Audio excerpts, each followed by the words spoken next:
Good afternoon, ladies and gentlemen. Welcome to the Institute.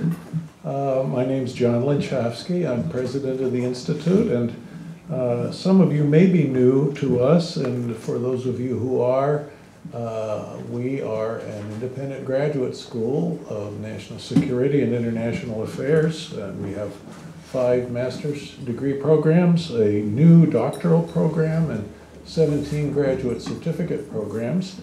And if you're interested in learning more about our curriculum, which is unique in its architecture and perhaps even in its faculty, please feel free to speak with one of us on the staff or faculty afterwards.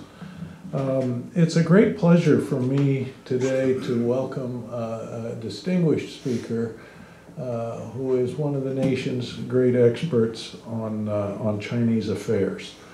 Roy Kamphausen is the Senior Vice President for Research at the National Bureau of Asian Research.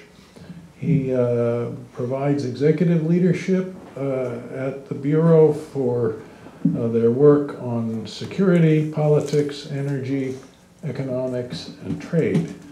And he also oversees the National Bureau's engagements with the executive branch, the Congress, and foreign embassies here in Washington.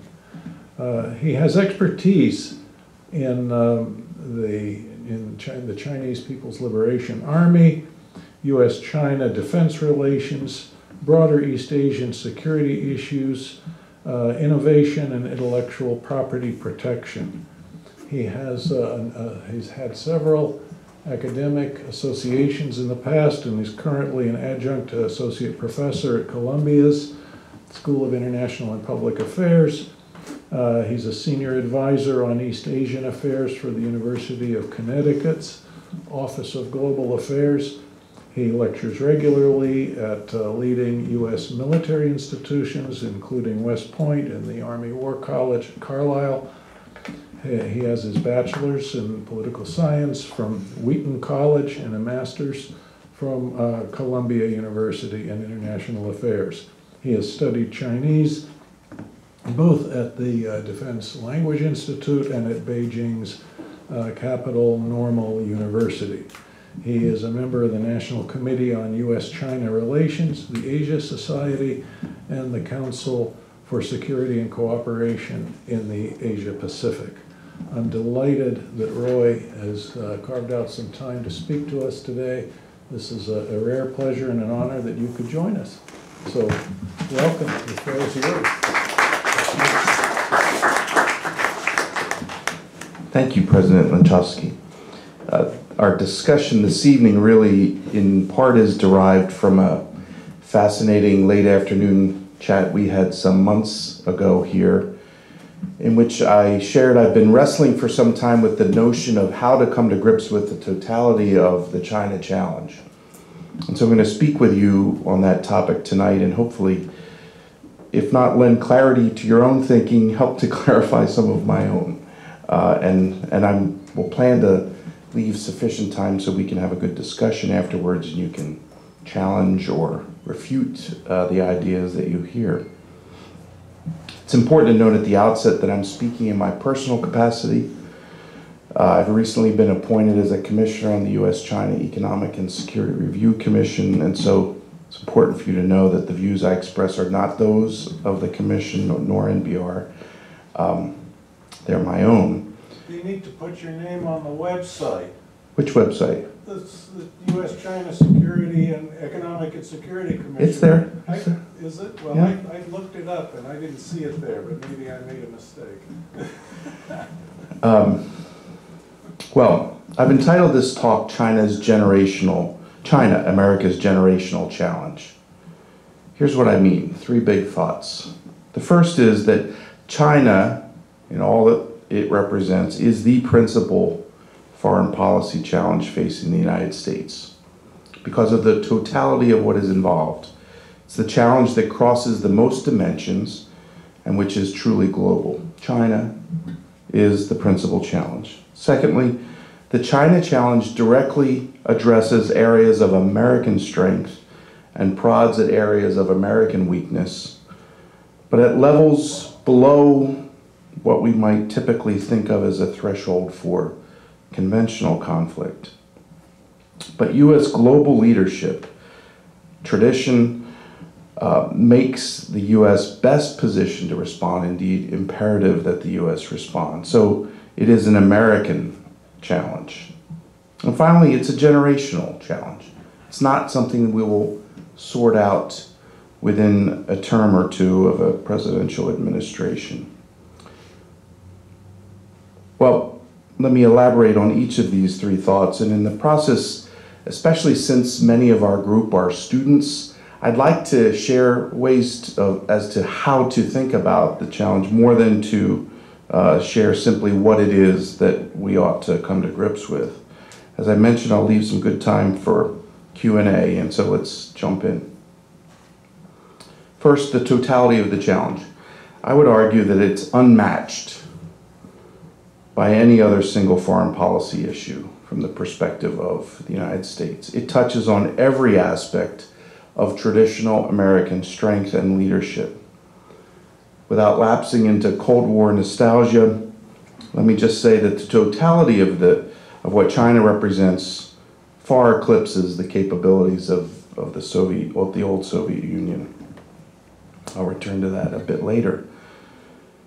And of note, it is China's intent to build a multifaceted and nuanced national power. The Chinese call this comprehensive national power. They even have a formula that you can calculate net increases or decreases in comprehensive national power. Let me elaborate some of the ways in which they're building world-class capabilities. In China's military, a dimension with which I'm very familiar, they've put online new capabilities in their PLA Navy, China Space. They've now created a new strategic support force to manage that process. Their capabilities in cyber are well known. They have enhanced missiles of both ballistic and cruise missile variety. These are just some of the examples in which they are near or at world leadership. They're also undertaking an ambitious reform and restructuring process, and with the intent to become more joint, more outwardly focused, perhaps even more expeditionary. They've created theater commands which are modeled on U.S. combatant commands. They've restructured their overarching top leadership, the Central Military Commission, with an intent for it to look not too dissimilar in function, at least, to the U.S. Office of the Secretary of Defense. They've created new services whose mission is now to equip and train, much like the services in the United States, so that then the theater commands can focus on operations. And this is an ambitious process intended, as I mentioned, to make the PLA more joint and more externally and operationally focused. The net result, I think, is for China to become the preeminent regional military power, certainly by mid-century, although perhaps the intent is to achieve that earlier than that. And with the goal that no security decision within the Indo-Pacific region would be reached without China's input and assent. In the area of the trade and economy, we know China's meteoric economic rise has caused China to become the world's second largest economy. It's our U.S. largest trading partner in goods. If you don't think of the European Union as a collective entity, and an example of how China is leveraging this important economic and investment strength is its now several-year-old $1 trillion Belt and Road Initiative to export industrial capacity, create markets, develop global champions, and build strategic strength across Eurasia. The net goal is to create global champions to compete with and dominate markets where Western multinational corporations once led.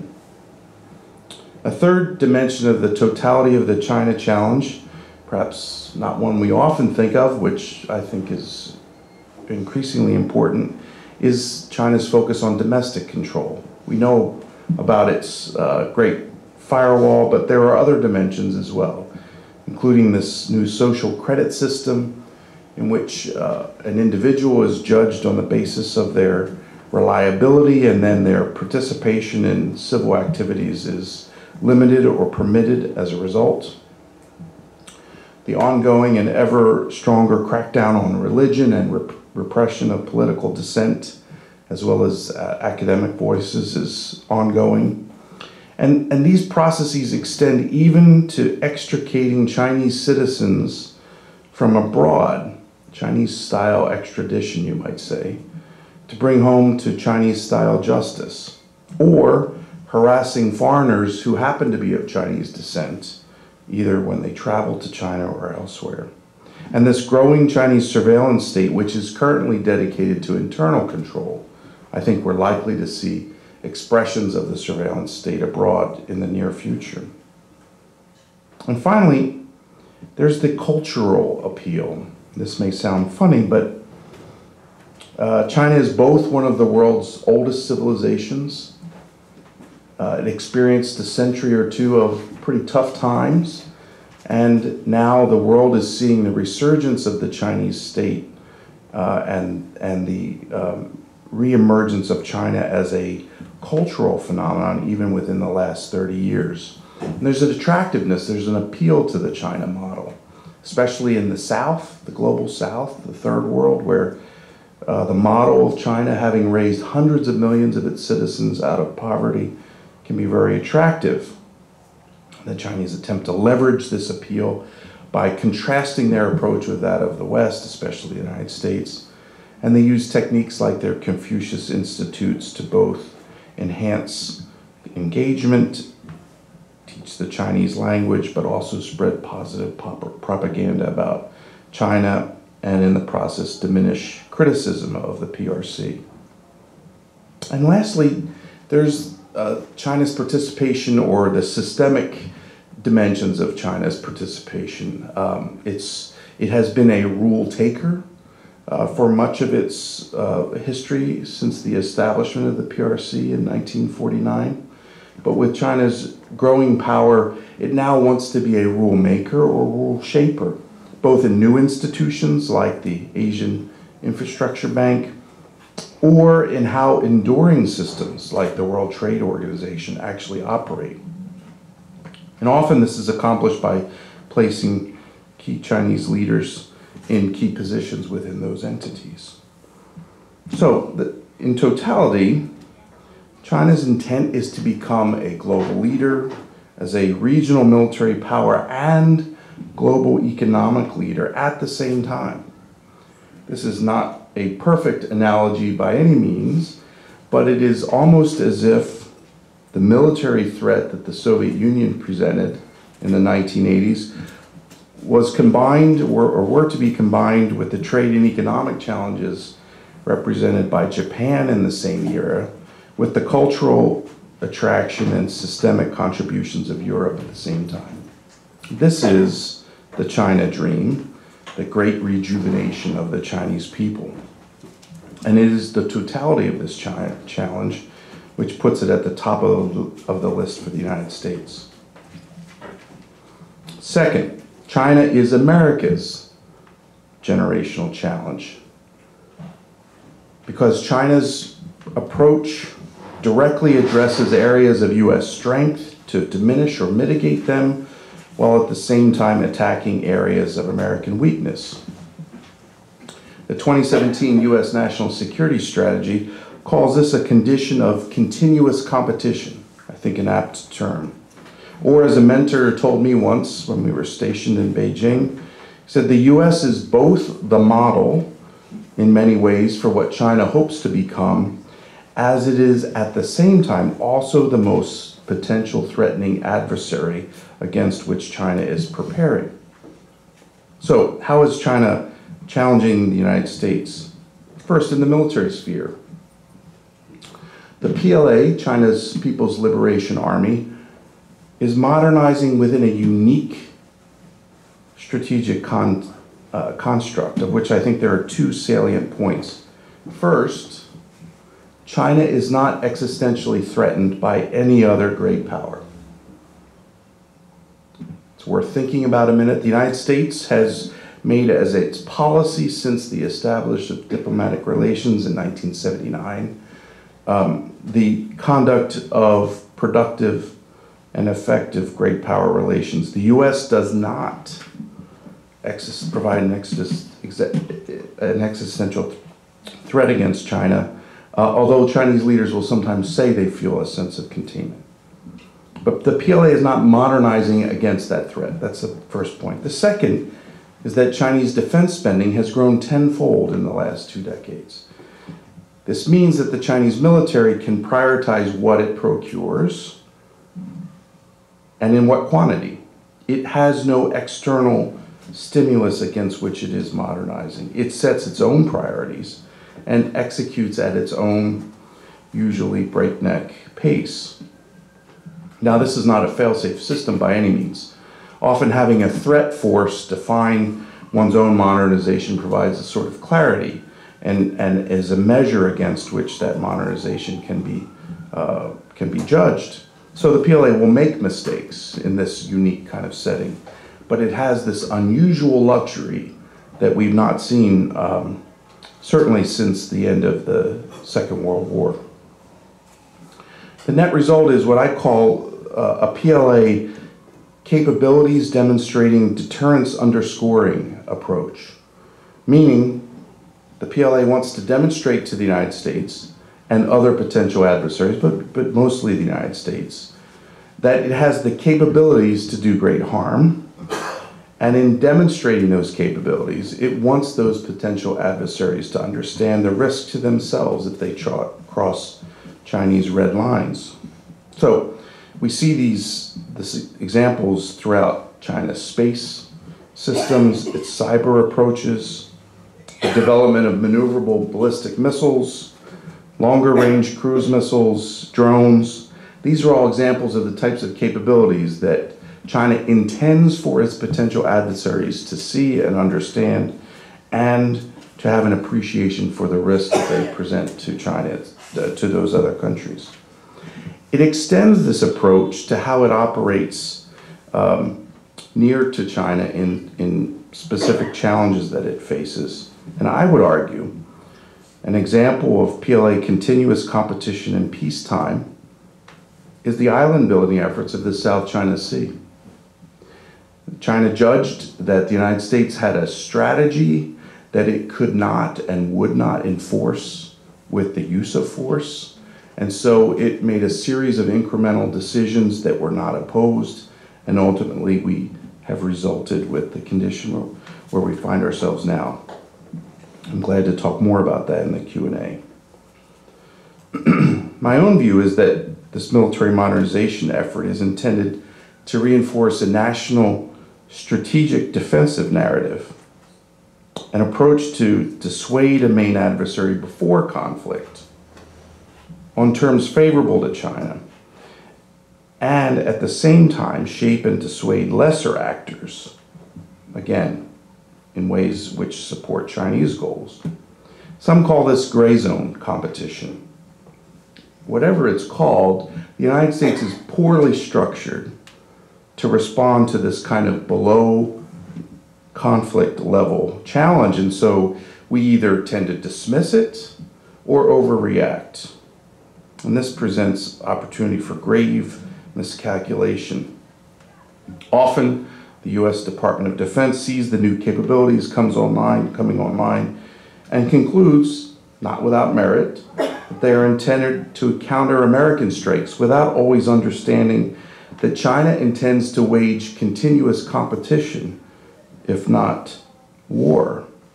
But the U.S. responds defensively sometimes, and often without the confidence to compete in the same way as the Chinese do. And sometimes the United States self-deters out of fear that it does not understand the line between competition and conflict. The Chinese competitive approach in industry reflects, in my view, a related, if not identical, approach. Here, the Chinese state has determined that what it hopes to accomplish as directed by its national industrial policies, the most central of which is the Made in China 2025 suite of policy documents, is to strengthen advanced industrial manufacturing capabilities. And to do so, it has unleashed the amazing coercive and computing power of the Chinese state to acquire foreign expertise, both in the form of technology and know-how, to advantage Chinese companies and thereby allow the emergence of Chinese national champions to catch up, compete with, and ultimately defeat, even within the home markets, Western companies, even the U.S. In May 2015, China's State Council announced the 10 strategic priorities of the Made in China 2025 effort. And not surprisingly, they range from areas like next generation information technology, robotics, maritime engineering equipment, new energy vehicles, new materials, biometrics, and so forth. In short, the priorities of China's industrial approach is to, 1, indigenize, 2, substitute Chinese technology for foreign technology, and then 3, capture global market share. And the areas in which we see this are in semiconductor chip development, production, artificial intelligence, and the new 5G networks. The net in this area of competition is we see the pairing of state-led industrial policy with a lax legal framework and limited appreciation for property rights, all the while energized by dynamic Chinese entrepreneurs in ways that have struck at U.S. ill-preparedness. The U.S. system for years did not adequately protect its intellectual property, nor competitively leverage its strength in the U.S. market and financial systems against these Chinese challenges, or to defend against predatory Chinese practices. The result has been, frankly, disastrous. The question is how U.S. policy can reshape this landscape in ways that both provide for highly innovative ecosystems to develop and thrive, while also enabling complete life cycle security for those very same innovation systems. The totality of the Chinese approach uniquely challenges the U.S. because of U.S. leadership. And as a consequence, I argue, only the U.S. is structured to have any chance of addressing the totality of these issues. Finally, the third point is that this challenge is ours for this generation. As I mentioned at the outset, China is not an issue to be resolved within 1 or 2 presidential cycles. It's here to stay. In fact, if a generation is about 30 years, and we could differ, but that's a good number, especially because it comports with what China's own planning goals are to achieve the great rejuvenation of the Chinese people. Indeed, China has laid great store by what it hopes to accomplish by the 100th anniversary of the founding of the Chinese state in 2049. It wants to build a modern socialist system that is prosperous, strong, democratic, culturally advanced, and harmonious. It also wants a world-class military by the same time, with military power commensurate with the status that China has achieved, and a military that's capable of supporting the Chinese Communist Party, enhancing economic development, and fulfilling the China dream. It's a tall order, all within this next 30 years. And yet, there are numerous obstacles along the way that demand resolution within this same time. Obstacles for the Chinese state. The first is that the Chinese political system, the PRC political system, is a brittle one, even if it's responsive and flexible, despite being authoritarian. I often wonder, does President Xi Jinping ever wonder whether it was a good idea to put the 150 plus senior party, government, and military leaders that are victims of the anti-corruption campaign. Did it make sense to lock them up mostly in the same prison, Xinjiang prison north of Beijing? The system is brittle. He's seen as a very strong leader. I think there are arguments for that, but there's a brittleness to it that remains to be resolved. Secondly, China, as we know, has rapidly deteriorating basic material assets in air, land, and water, all of which are in shortage, and all of which have been befouled to a degree almost unsalvageable. Chinese efforts at ecological restoration are important and underway, and they will take this entire generation to adequately address. China also has a looming demographic cliff.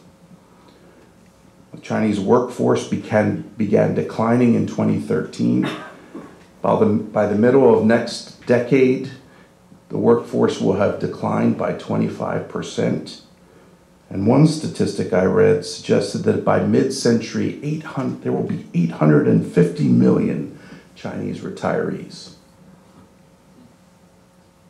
There's a completely insufficient social security network to help address this challenge. And we know that the horribly unique family structure that the one-child policy has brought about means that the traditional familial networks to support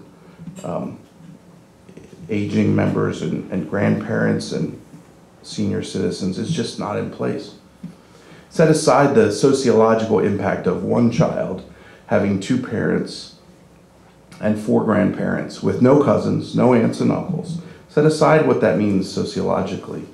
Simply on the economics alone, the challenges will be enormous. By 2050, one child will be 70 years old. There are also serious questions about the viability of China's financial system. McKinsey says total Chinese debt quadrupled from 2007 to 2015. The estimates about what total debt are wildly disparate because the level of debt brought on by provincial and local entities is largely unknown. And whether the impetus for state-owned firms to continue to borrow from government-backed banks will continue is an open question. It's a form of Chinese stimulus, as we know, but it's turned on and off to serve policy ends.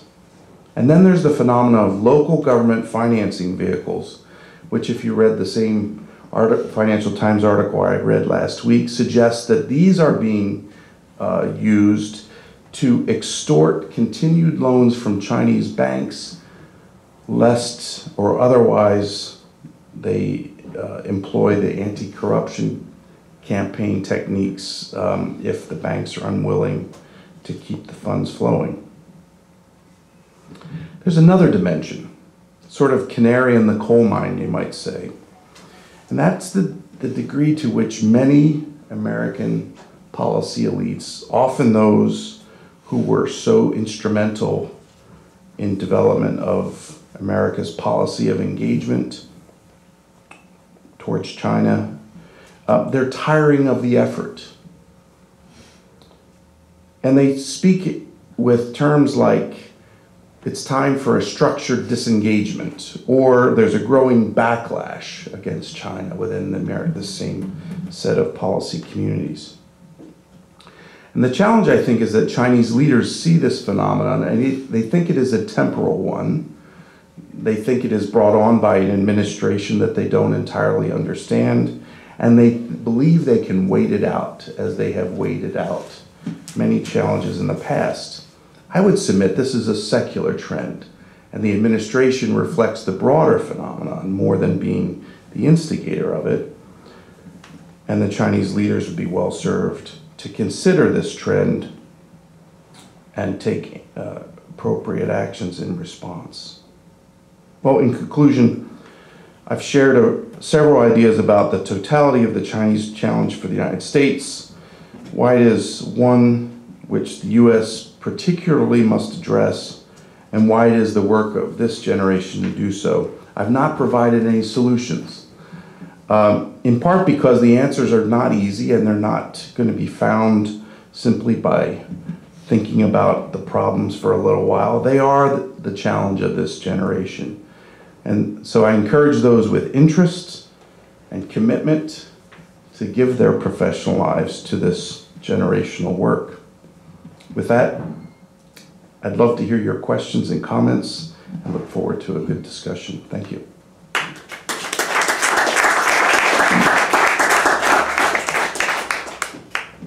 Yes, sir. How would you compare the health of the Taiwan,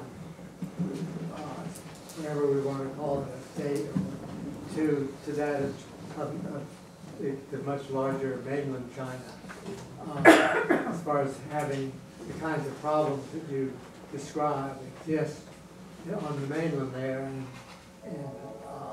as compared to whatever the problems are in Taiwan? It's a good question. This morning I had the chance to hear the Minister of Taiwan's Mainland Affairs Council give a presentation. And it was striking because of his emphasis on values and the openness of the Taiwan democracy, both connecting Taiwan to the U.S. more closely, but also, I think, helping us see how that more open system it can be responsive to challenges in ways that we have questions about the Chinese system. I've met several times with President Tsai Ing-wen in Taiwan. And she's a remarkable leader who actually believes that the people elected her to do a series of jobs, and she's committed to accomplish it and to complete those jobs, even if it means that she'll only get to serve one term. Because they're tough jobs, and doing pension reform, for instance, in a system like Taiwan's, is really resulting in a strong backlash against her as a political leader. And yet she says, I was going to do it. Our country and our economy needs for it to be done, and so I'm going to do it. And you contrast that with the Chinese leader, and I think the contrast is striking. Taiwan's challenge is that the allure of the mainland is drawing young people across the strait. And often the Chinese side will pay a premium price. And so that there's a sort of hollowing out of Taiwan's human capital. I think in terms of its diplomatic and security posture, Taiwan is becoming ever more dependent on a strong relationship with the United States.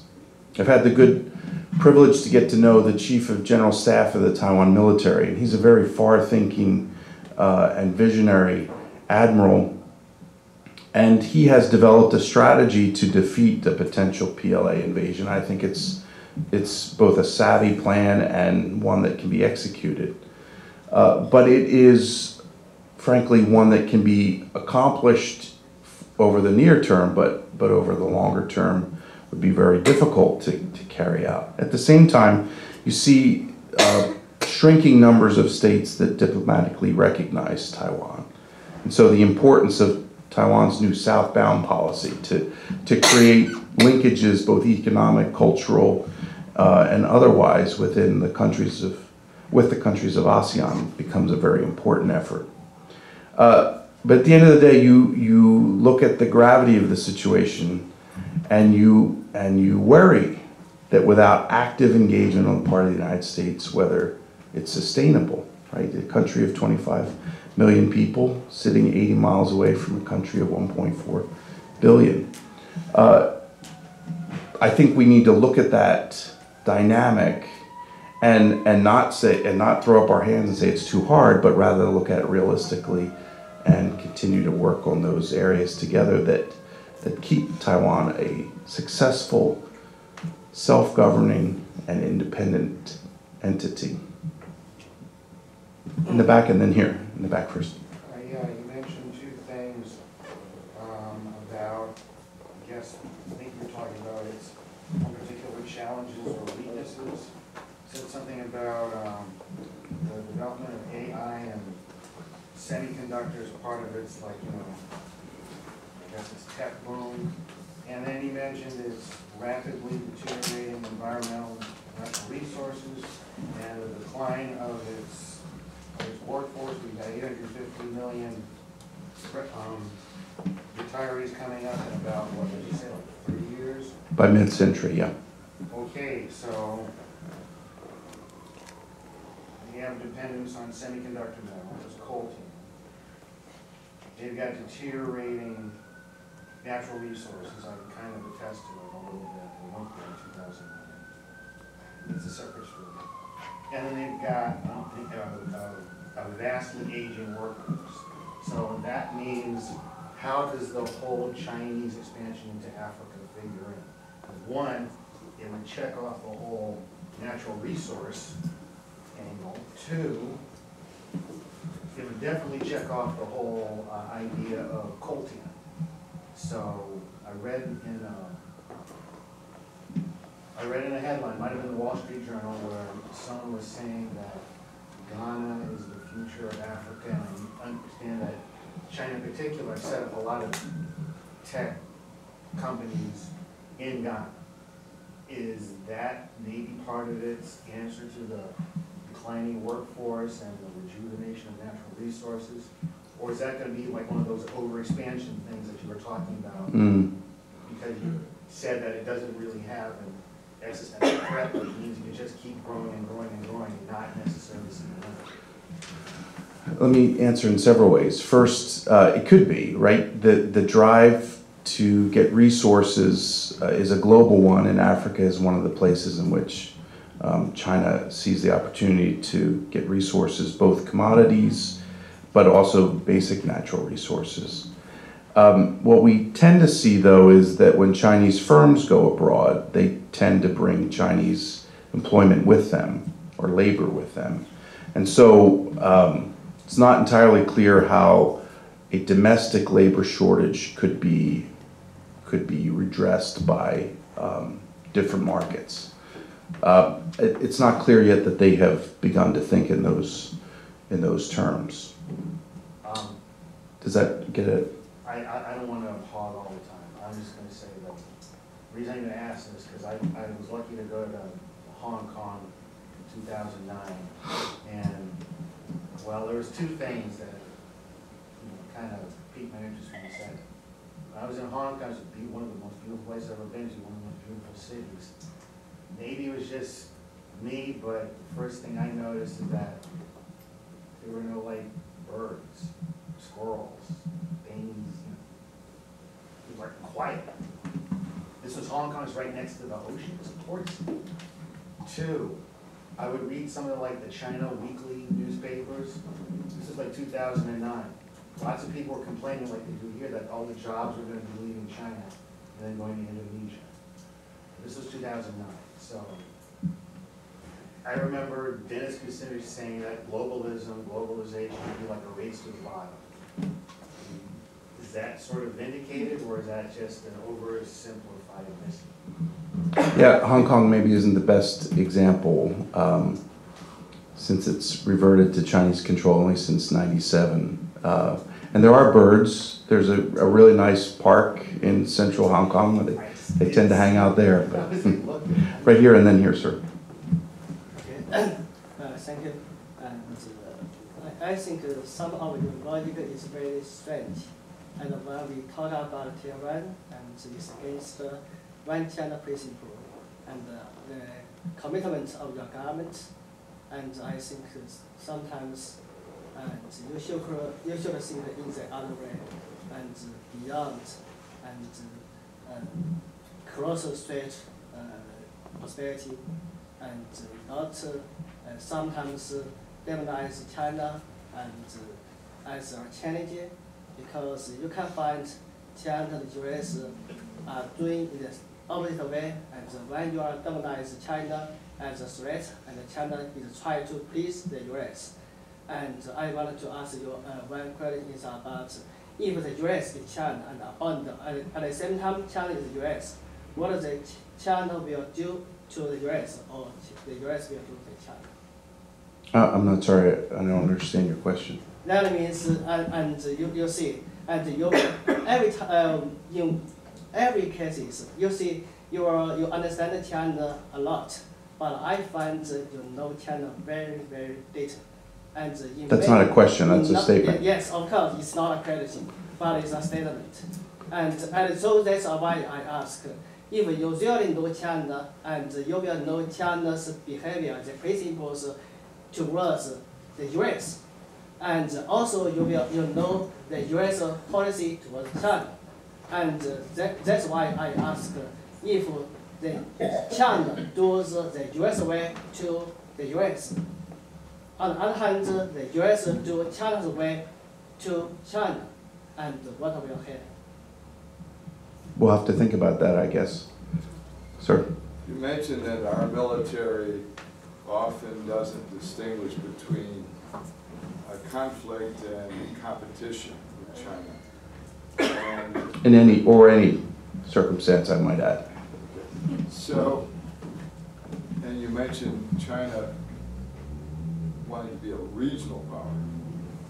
Two things. One, where do you think they really compare their military to ours, given some of these super missiles that, you know, the hypersonic things that are designed to take our carriers out? One. And do you think we are, in fact, well, not in fact, close to war over the islands of the South Sea and over Taiwan?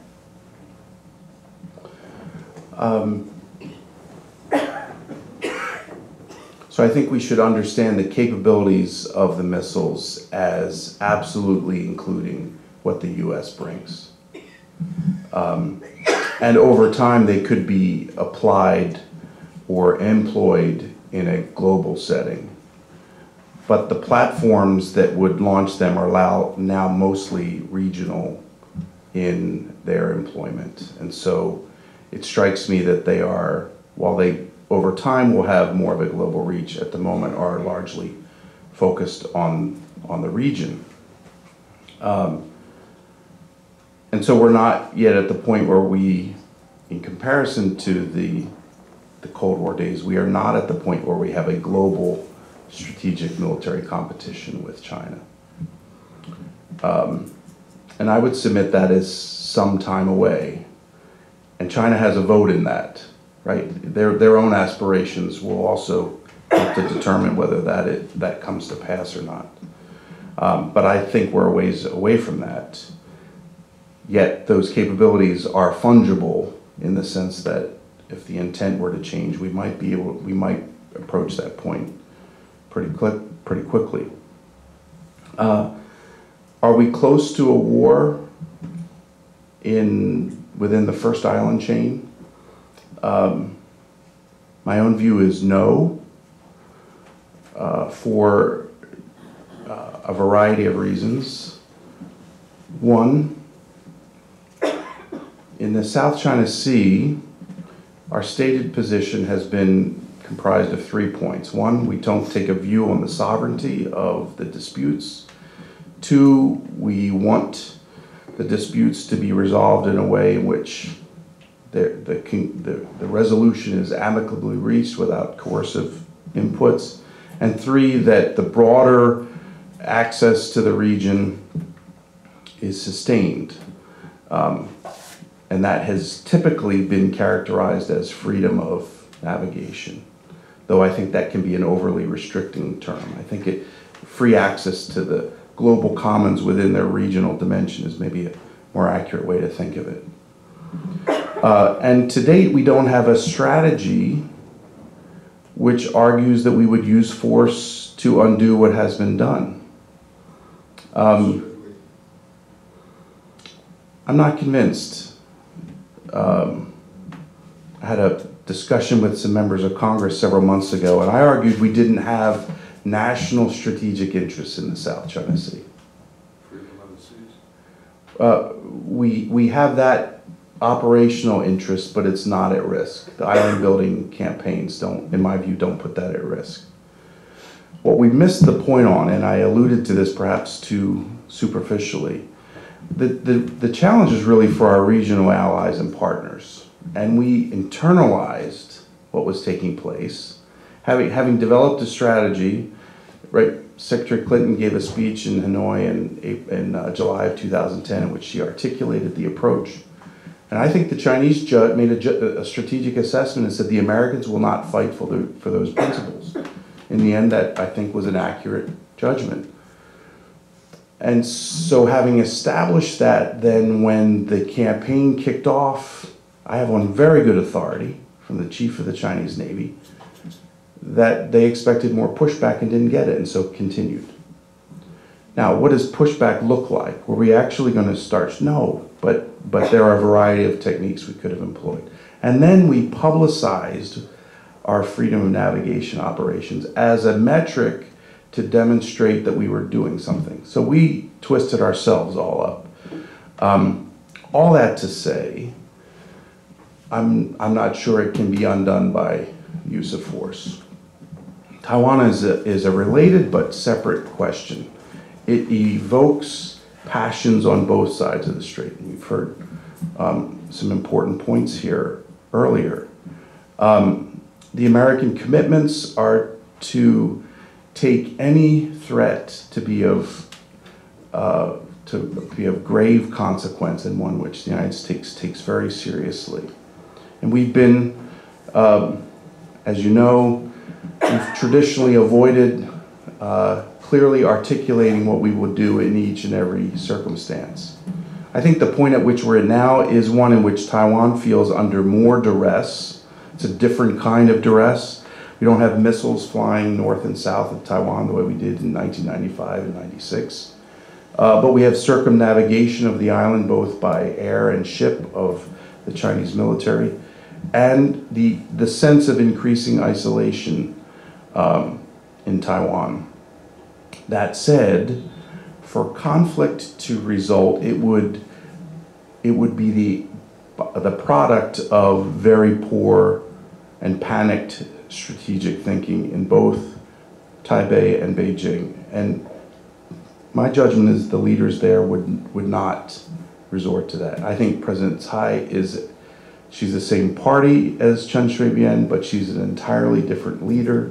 She understands the risks, and I don't think she would push it to the point where Beijing felt compelled to take the kind of kinetic response which would then result in the United States making a series of decisions that might plunge the region into war. So short answer is no and no. Yes? You briefly mentioned the BRI initiative. Could you touch on some of the challenges that the digital Silk Road poses and kind of how it fits into the overall partnership? Challenges for whom? The United States.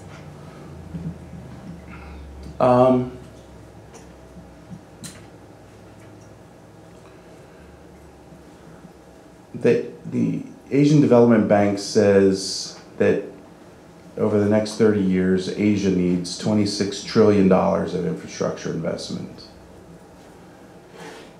And the Belt and Road suite of initiatives is potentially a very important way to address those infrastructure needs across the broader region. I've always thought it was a poorly asked question, not your question, but when people say, does the United States support Belt and Road? And I think in our system, that's not a question that a political leader can answer satisfactorily. We don't direct where our firms go. We don't tell them what projects to be a part of. They make those own decisions based on their own set of calculations. That said, there are elements of the broader Belt and Road that have been raised as concerns. You specifically focused on the digital Silk Road. I guess the concern I've seen, I wouldn't even know that I share it yet, but the concern is that we'd see the extension of broader internet controls across that we see within China itself across the broader Silk Road. Those would have to be weighed against the potential benefit of introducing connectivity in those regions that perhaps don't have it or have a limited amount of it. And that's the huge temptation, or that's the difficult judgment that political leaders in all of those target countries have to address, is what are the downsides, what are the opportunities that are presented. That may have not really answered your question entirely, but maybe some context. How did you do any estimates on the effects that the next 30 years changes will affect their status on human rights abuses, and what are the U.S.'s, Congress and government's position on the political refugees who are currently still in prison now, from now, up to the upcoming 20 years? What do you foresee that we're going to do about the situation over there? Well, the nice thing, I concluded by saying I don't have answers, so I can dodge the second part of your question. I think, though, that the first part is actually something I could add to the presentation. It's an element of, in the third point, it's an element of stress that the Chinese leadership is addressing in ways that don't, from an outsider, don't appear to be conducive to long-term solutions, right? Or put more directly, that the repression of domestic citizens will almost certainly have a backlash at some future point, and Chinese leaders have to come to grips with that. Will that affect our relationship with the economy and building these infrastructures? We have a very conflicted history on that point, I think, in the United States. And it has waxed, and our support for human rights in China has waxed and waned between administrations. So it could well, but I guess it remains to be seen. You cited the 800 million odd retirees mid-century, and Schism or Fisher with the state from that perspective to include carrying a coal mine indicators. My question is, it was widely reported 2-3 weeks ago, I think 1,000 odd veterans, PLA, were actually protesting in Beijing. Do you assess that to continue as well with veterans in addition to the greater populace? Yes, it just happens to be being covered at the moment, but it's a widely occurring, if not escalating, trend. And retirees from the Chinese military have a pretty good retiree benefit package. They don't have the requirement to continue to work. They have time available. They're used to working together, leading to a situation where there's a lot of military veteran protests. The question is, do we see any transference between those reactions from that cadre of people into the active serving military? I haven't seen any evidence of that. They're two very different groups. The latter group will become part of the former group at some future point, but in terms of kind of crosstalk between the two and an effort on the part of the dissatisfied veterans to get their active duty counterparts to lobby on their behalf, there's just very little evidence of that. So I'm putting together a conference in the fall in the PLA and was talking just 2 weeks ago with our country's premier expert on military veterans in China, and he said, it's going on all the time. It just happens to have made the press at this point. So it's not a particularly new phenomenon, or one that is perhaps more destabilizing than it has been in the past. You briefly mentioned that essentially U.S. policy elites have gotten a bit burnt out on China. It's a good way of saying it, yeah. I have two questions kind of related to this. First off, when you say policy elites, do you mean academia, think tanks, the people who are writing, the policy papers, or do you mean the administration, Congress, the people affecting change, making those decisions? My second question is, if you could identify a couple of reasons for this burnout, what would they be? So I think when I call it policy. It's an intentionally vague term, meaning I can self-define it, and unless asked a question, I don't have to clarify. What I mean is this cadre of folks who have been engaged on China issues, China policy, for the last quarter century or so, give or take. And in many cases, they are people who are in academia or think tanks or journalism, maybe less likely in that career, and then maybe do a stint in government and come back and forth. So they've been engaged from a variety of perspectives. I was not intending to suggest that it is the reflection of a particular administration, this one in particular. And the reasons for it, I think, are many, and I'm sure there are others who would argue with my formulation, but a part of it is this broader sense that it's linked to dissatisfaction with perhaps our own position and a judgment that someone in some entity is responsible. And at the policy elite level, there's a sense that we've worked so hard at this. We have tried to make engagement work, and we have encountered in the Chinese leadership now a lack of response equal to our own commitment. Now that's a purely psychological, emotional kind of judgment, and I would be hesitant to share it, except that I've seen it over and over and over again.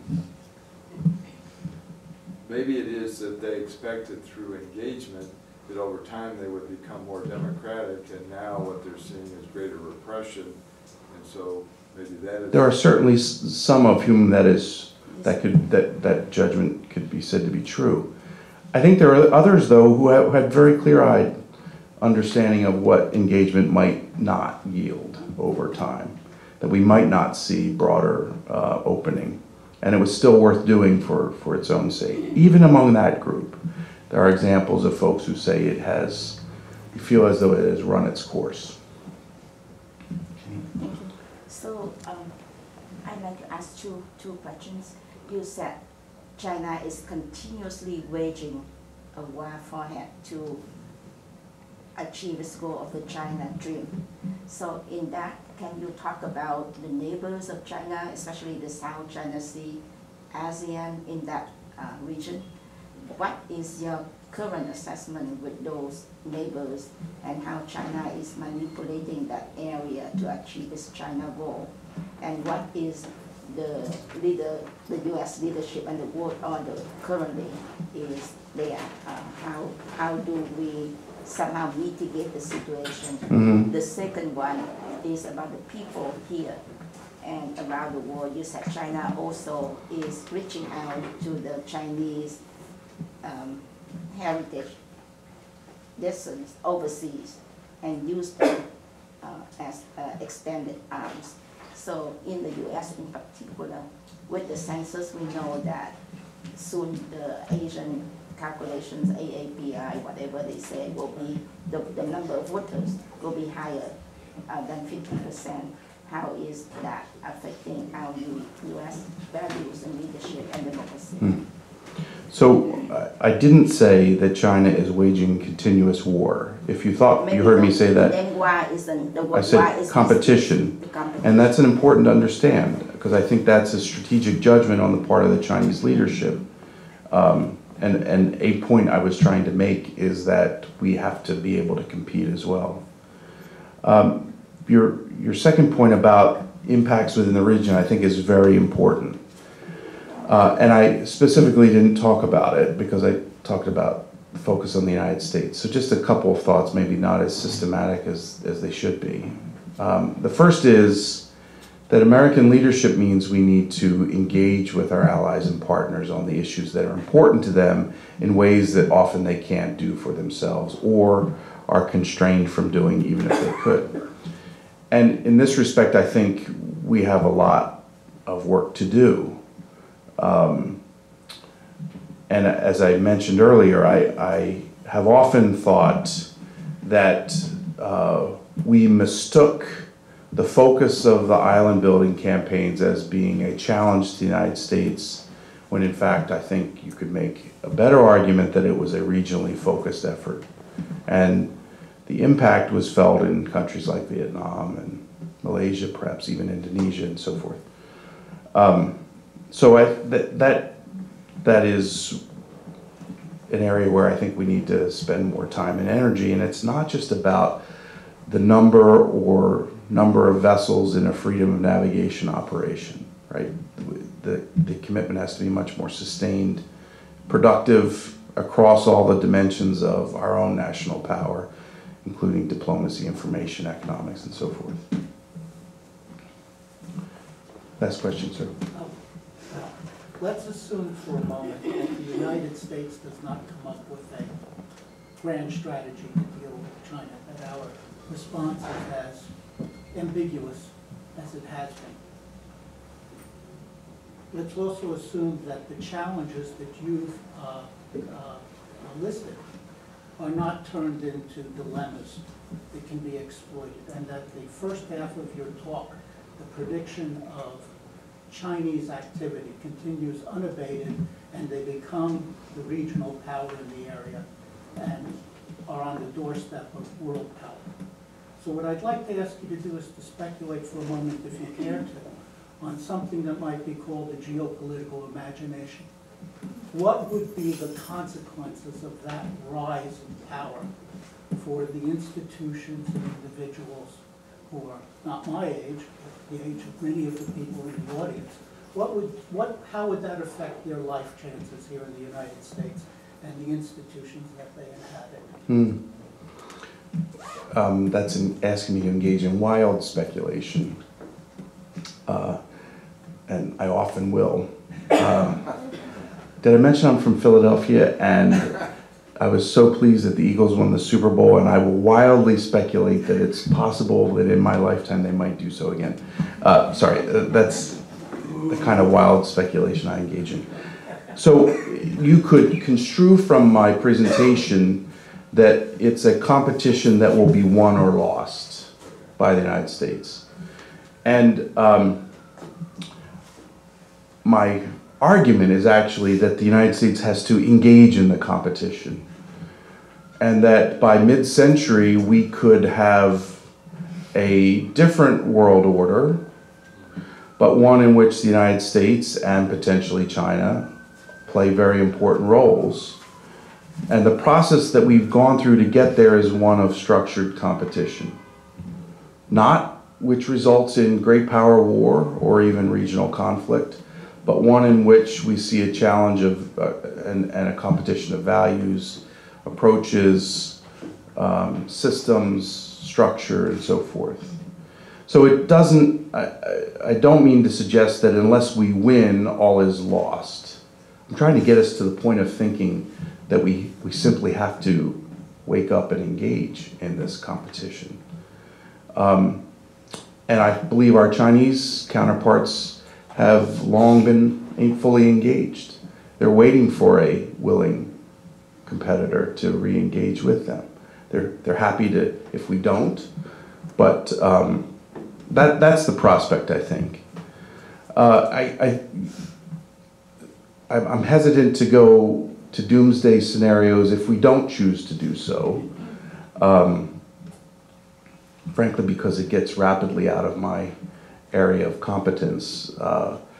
You almost have to think about how structural decay and decline would lead to fundamental change in the world as we know it, and I realize that my thoughts on that probably don't have much more meaning than me talking about the Philadelphia Eagles winning the Super Bowl again. So that it's not a dodge, I just don't think I have a lot to offer there on that point. Two finger? Yeah, China has in fact engaged in attacks, cyber attacks, and planned theft of intellectual property. There's not any doubt about that.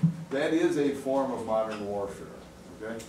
And given the fact of the projection of where China's going, barring some kind of economic collapse, they will and intend to be the #1 power in the world.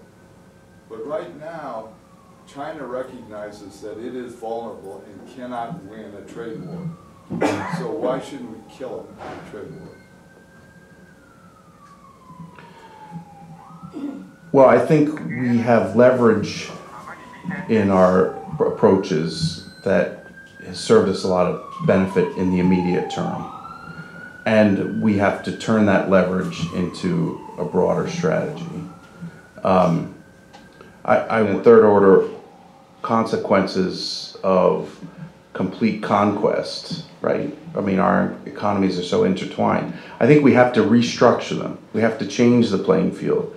We have to reintroduce norms and practices that we thought China agreed to when it joined the WTO, and which have been flaunted, I think. I'm not sure that that necessarily, in my perspective, requires a fundamental, right? It requires some very significant changes, but maybe China ceasing to be an actor is entirely something that's hard to think about. Well, it wouldn't make them cease to be an actor. It would put them back in terms of forcing them to play by the rules, which they don't. So I'm a fan of reform to the systems that result in everyone playing by the rules. They promise to play by the rules and they don't. We're at the beginnings of potentially redressing that, right? But, I mean, we need to know what our next steps are beyond. The tariffs are an attention getter. I don't think they are. They're going to fundamentally change Chinese behavior. There's got to be second and third order steps that we follow, I think, to bring that about. Well, this has been a pleasure for me to speak with you all today. Thank you for your attention, and I guess it's a good evening.